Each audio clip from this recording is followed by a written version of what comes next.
Bonjour tout le monde, donc le présent vidéo va être pour vous montrer en quoi consiste une parabole. Donc qu'est-ce qu'une parabole? Donc si on le voit du point de vue d'une conique, une parabole c'est la figure qu'on va obtenir lorsqu'on découpe notre cône selon un plan qui va être parallèle à un des côtés du cône, la droite génératrice. Donc ici, si vous remarquez attentivement notre image, notre plan de coupe ici. Attends, je vais prendre un surligneur, ça va peut-être plus... voilà. Donc, notre plan de coupe ici, là, va être parallèle à la droite génératrice du cône. On va remarquer qu'on aurait pu le couper également de l'autre côté. De cette façon-là, on va obtenir une figure qui va couper seulement une des deux nappes du cône. C'est la raison pour laquelle ça donne une parabole, parce que si on coupait de façon non parallèle, on obtiendrait une hyperbole. Donc, ici, on a une parabole. Maintenant, une parabole d'un point de vue du lieu géométrique, c'est quoi? C'est l'ensemble de tous les points qui sont situés à égale distance d'une droite, et cette droite-là, on l'appelle la droite directrice, et d'un point fixe qu'on appelle, encore une fois, le foyer. Donc, autrement dit, qu'est-ce que ça signifie? Si vous prenez une des deux paraboles ici, donc je vais prendre celle de gauche, on a un point sur notre parabole, le point P ici, qui est XY. Bien, ce point-là ici, la distance, c'est peut-être un peu gros ça. La distance entre le point et la droite directrice va être exactement la même que la distance entre notre foyer et notre point. Alors, ça veut dire que si je prends n'importe quel autre point, disons que je prends ce point-là, ça va être le même principe. C'est-à-dire que la distance entre... on va le faire en... On va faire en bleu, tiens. Bleu. La distance entre le point et notre foyer va être la même que la distance entre le point et la droite directrice. Alors vous excuserez, là, sur le dessin, ça n'a pas l'air égal. C'est tout simplement qu'en recopiant l'image dans le fichier, j'ai pas gardé les proportions. Donc la figure n'est pas semblable à ce qu'elle était au départ. Donc je suis vraiment désolé, là, mais croyez-moi, là, en théorie, ces deux segments-là devraient avoir exactement la même longueur. Donc ça, c'est la définition d'un point de vue du lieu géométrique. Maintenant, regardons l'équation. Donc ici, vous remarquez qu'on a des paraboles verticales. Horizontales, mon Dieu, que dis-je. Vous avez vu l'année passée la parabole verticale, justement. Vous l'avez vu comme étant une fonction. Donc, c'est la raison pour laquelle on pouvait uniquement avoir une parabole qui était verticale. Parce que si on a une parabole horizontale comme ici, évidemment, ça ne correspond pas à la définition d'une fonction. Donc, par contre, en géométrie, on peut très bien avoir une parabole qui est horizontale. Donc, l'équation est la suivante. Y moins k à la 2 est égal à 4c x moins h. Bon, là, il va falloir qu'on définisse quels sont tous ces paramètres-là. Donc, tout d'abord, le h et le k, ça ne changera pas. Hein, vous l'avez vu l'année dernière, c'était les coordonnées du sommet de la parabole. C'est encore le k. Donc, ici, sur notre image, ici, on a notre point hk. Oh, c'est un petit peu gros.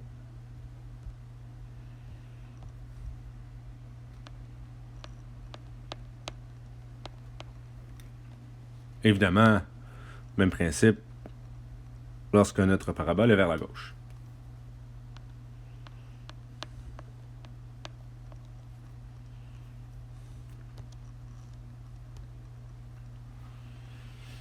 À remarquer aussi que moi, la façon dont je identifie est-ce que j'ai une parabole horizontale ou verticale, je regarde quelle est la variable qui est à la 2. Donc ici, quand j'ai un y à la 2, ben, ça veut dire que je vais, ma parabole va être horizontale. Donc quand j'ai un x à la 2, donc, juste penser à ce que vous avez vu l'année passée, là, vous étiez habitué de voir y est égal à x au carré, et bon, toutes les formes transformées. Mais c'était le x qui était au carré. Donc le x à la 2 correspond à une parabole verticale, un y à la 2 correspond à une parabole horizontale. Donc moi, c'est la façon que j'utilise pour être capable de les identifier rapidement. Et en ce qui a trait à est-ce que ça va être vers la gauche ou vers la droite, mais ça va dépendre du paramètre C. Ça va dépendre est-ce que notre C est négatif ou est-ce qu'il est positif. Autrement dit, ici, lorsque ma parabole est vers la gauche, ben, si on regarde selon l'axe des X, quand je m'en vais vers la gauche, ça veut dire que je vais vers les négatifs. Pardon. Ça veut donc dire ici que la distance focale, C, donc si on va le mettre en vert ici, donc la distance entre le foyer et mon sommet, ben, c'est ce qu'on appelle la distance focale. Et si elle est du côté gauche, ben, ça veut dire que le C est négatif. Si je m'en vais du côté droit, donc de l'autre, si je m'en vais sur la parabole de droite, ben là, étant donné que je pars du sommet pour aller vers le foyer, donc la quantité va être positive. Donc, dans ce temps-là, ma parabole va être orientée vers les X positifs, donc vers la droite. Alors, ça, c'est tous les paramètres qu'on peut retrouver dans une parabole.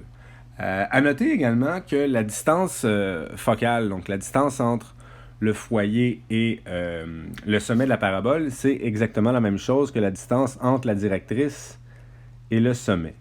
Bon, encore une fois, là, je précise, là, je sais que ça n'a vraiment pas l'air d'être la même longueur. Franchement, désolé, là, j'ai vraiment trop modifié là, l'image là, lorsque je l'ai recopiée. Donc, mais en théorie, ça devrait être exactement la même longueur entre la directrice et le sommet, et entre le sommet et le foyer. Alors, quelques petites caractéristiques. Donc, première des choses, bien évidemment, si la distance entre le foyer et le sommet, c'est C, et la distance entre le sommet et la directrice, c'est C également, bien la distance entre la droite directrice et la parabole, donc la distance totale jusqu'au foyer, bien évidemment, c'est 2 fois la distance focale. En valeur absolue, étant donné qu'on veut une distance c'est tout le temps positif. L'axe de symétrie, ben, l'axe de symétrie ici, ça va être le K. Parce que ici, l'axe de symétrie, c'est selon les... c'est Y égale à quelque chose. Donc, c'est en Y, on regarde tout le temps le paramètre K. Les coordonnées du foyer, c'est C plus HK. En fait, ici, il s'agit simplement de faire un peu de géométrie, là, en fait, un peu de calcul de mesure. Donc, en fait, le foyer, s'il est ici, et que la distance entre le sommet et le foyer, c'est C, et que la coordonnée, elle est située en H, ben c'est bien évident, que je dois tout simplement faire H plus C pour obtenir la coordonnée du foyer. Donc là, c'est évidemment, là, c'est juste la pure logique. Là. Je vais passer un peu rapidement. Je pense que ça résume pas mal toutes les caractéristiques. Évidemment, la dernière, là, la parabole est ouverte vers la droite si le C est plus grand que 0. Comme je disais, si le C est plus grand que 0, je m'en vais vers les X positifs. Si le C est plus petit que 0, je m'en vais vers les X négatifs. Alors, un petit exemple. Donc ici, on a l'équation y à la 2 est égale à 12x. Donc ici, j'ai pas de h, j'ai pas de k. En fait, il y en a, c'est 0. Donc, les coordonnées de mon sommet vont donc être 0, 0.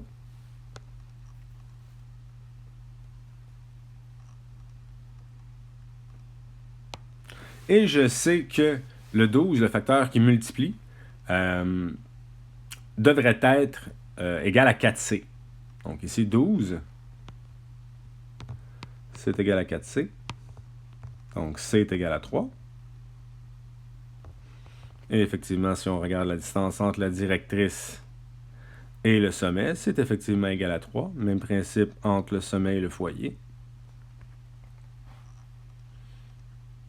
Et voilà. Donc, vous voyez, ça respecte toutes les conditions qu'on a énumérées un peu plus haut.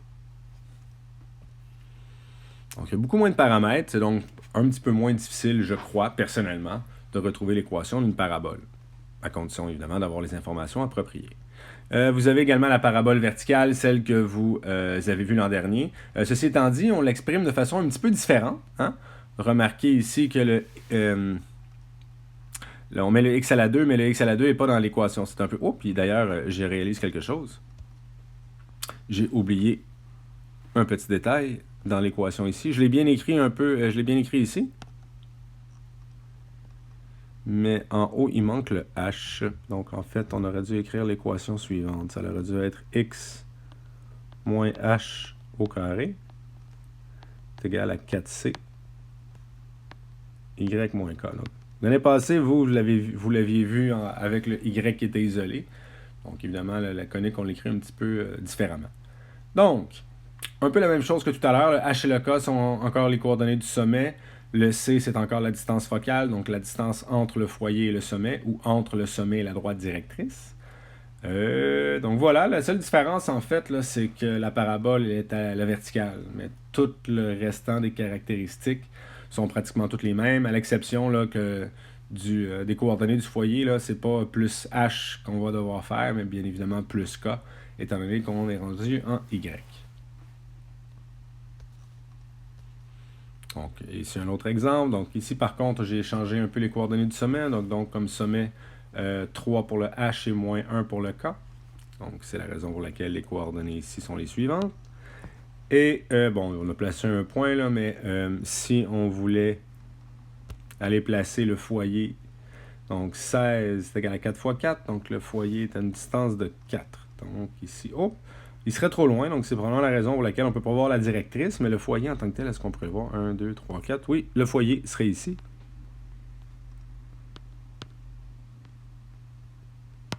Parce que 16 est supposé être égal à 4C. Donc C est égal à 4. Donc la droite directrice serait probablement quelque part dans ces environs-là. Là. Ça peut être pas précis, mais bon. Et j'aurais une distance de 4 ici également. Alors voilà ce que c'est qu'une parabole. Maintenant, comment est-ce que je fais pour retrouver l'équation d'une parabole? Bien, ça va dépendre des informations qu'on va me donner. Donc lorsqu'on est capable d'avoir les coordonnées du sommet facilement, ou les coordonnées du foyer, ou les coordonnées du foyer et la directrice, donc il y a certains paramètres que lorsqu'on nous les donne, ça va faciliter énormément les choses. Par contre, des fois, il peut y avoir des situations où on ne donne pas nécessairement aucun des paramètres, mais bien seulement des points de la parabole. Dans ce temps-là, c'est un petit peu plus complexe, mais ça se fait quand même. Alors, première des choses, regardons le cas qu'on a sous les yeux. Donc, on va commencer par déduire l'équation. Donc, il faut qu'on s'attarde à la forme de notre parabole. Donc, ici, on a une parabole qui est horizontale et qui est orientée vers la droite. Bon, ça veut donc dire, étant donné que c'est une parabole qui est horizontale, je vais avoir une parabole d'équation y moins k à la 2 est égale à 4 fois c x moins h. Et là, je vais aller déduire les différents paramètres avec les informations qu'on me donne. Donc, si je regarde les informations qu'on me donne ici, je vais être capable... bon, sincèrement, je n'aurai pas besoin de faire beaucoup de calculs pour retrouver les différentes valeurs. Donc, ici, là, on me donne les coordonnées du foyer et l'équation de la directrice. La directrice, ici, c'est l'axe des Y. Donc, la distance entre le foyer et la directrice, c'est supposé être égal à 2C. Donc, si la distance, c'est 4. Donc, si je sais que 2C est égal à 4, ben, je sais que C va être égal à 2. Donc, C égale à 2. Et là, étant donné que je sais que mon sommet passe sur l'axe de symétrie,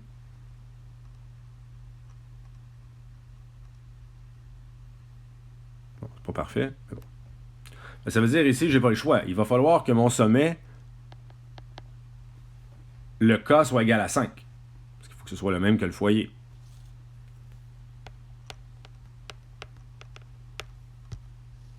Et finalement, pour être capable de retrouver le H, ben le H, on le voit assez facilement. Si le C est égal à 4, est égal à 2, pardon, ben je fais 4 moins 2, ça me donne 2. Donc ici, on fait juste un petit peu de maths, un petit peu de calcul mental, puis on va être capable de retrouver tous nos paramètres. Et une fois que j'ai les paramètres, il ne me reste plus qu'à réécrire l'équation de la parabole. Donc y moins 5 à la 2 est égal à 4 fois c. Donc 4 fois 2, ça fait 8. X moins 2. Et voilà l'équation de notre parabole. À noter que si ma parabole avait été plutôt vers la gauche, j'aurais eu moins 8, x moins 2. D'accord. Deuxième exemple. Alors ici, on ne nous donne pas l'équation, les coordonnées du foyer, mais on nous donne les coordonnées du sommet et un point. Donc ici, on n'aura pas le choix, il va falloir se servir du point pour être capable de retrouver l'équation de notre parabole. Donc, ici, on sait que le h est égal à 1, le k est égal à moins 2. Et on va prendre un point xy. Donc, le x ici va être égal à 13 et y va être égal à 10. Je vais réécrire l'équation de la parabole. Donc, si c'est une parabole qui est verticale, je vais donc avoir x moins h à la 2 qui est égal à 4 fois C fois Y moins K. Je remplace tout ce que je connais, donc X, ça va donc me donner 13 moins 1 à la 2 est égal à 4 fois C fois 10 moins 2. Donc, je vais avoir 144 est égal à 12 fois 4, 48C. Ce qui implique que C est égal à 3. Et voilà. Donc, X moins 1 à la 2. 4 fois 3, ça fait 12. Donc, c'est égal à 12. Y plus 2.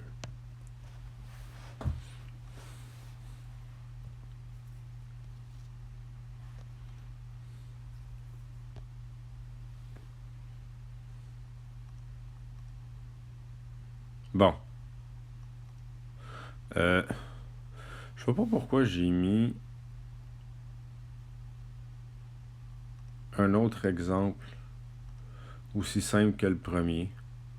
On va le faire, mais honnêtement, ça n'augmente pas le niveau de difficulté, mais alors là, pas du tout. C'est bel et bien les coordonnées de mon sommet. Oui. Ça veut donc dire ici que... Pourquoi j'ai mis cet exemple-là? J'en ai franchement aucune idée. C'est pas grave, on va le faire, mais il va falloir que je le change. Alors ici, la distance entre la directrice et mon sommet, elle est de... Donc je vais de 2 à 5, c'est elle est de 3. Donc C est égal à 3. Puis je connais les coordonnées de mon sommet. Et voilà. C'est vraiment simple. C'est vraiment le cas le plus simple que vous pourriez voir selon moi. Donc, on va donc écrire l'équation. Je sais que le Y est à la 2. Donc c'est Y moins 3 au carré qui est égal à 4 fois 3, 12. X moins 5. C'est dommage. Il va falloir que je rajoute un exemple un peu plus complexe. Ah, mais il va falloir que vous veniez me voir dans le cours pour qu'on fasse des exemples un peu plus complexes dans le cahier. OK. Les inéquations. Bon, les inéquations, un peu le même principe qu'auparavant.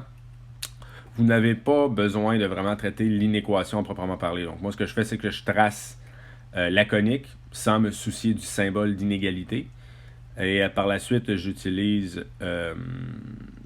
la méthode du point pour être capable de déterminer quelle région colorier. Donc, je prends n'importe quel point, puis si l'inégalité n'est pas vérifiée, ben, je vais aller colorier l'autre région. Si l'inégalité est vérifiée, ben, je colorie cette région-là. Donc, un peu le même principe qu'on vous a montré l'an dernier, puis le même principe que vous avez peut-être utilisé dans l'optimisation. Donc, c'est vraiment, selon moi, la méthode la plus simple, là, ici. Donc, je ne rentrerai pas vraiment dans les détails, là. On va juste faire l'exemple ici. Donc, justement, si je prends n'importe quel point, donc que je prends le point... Ici, on prend le point, ça c'est moins 70, 0. OK.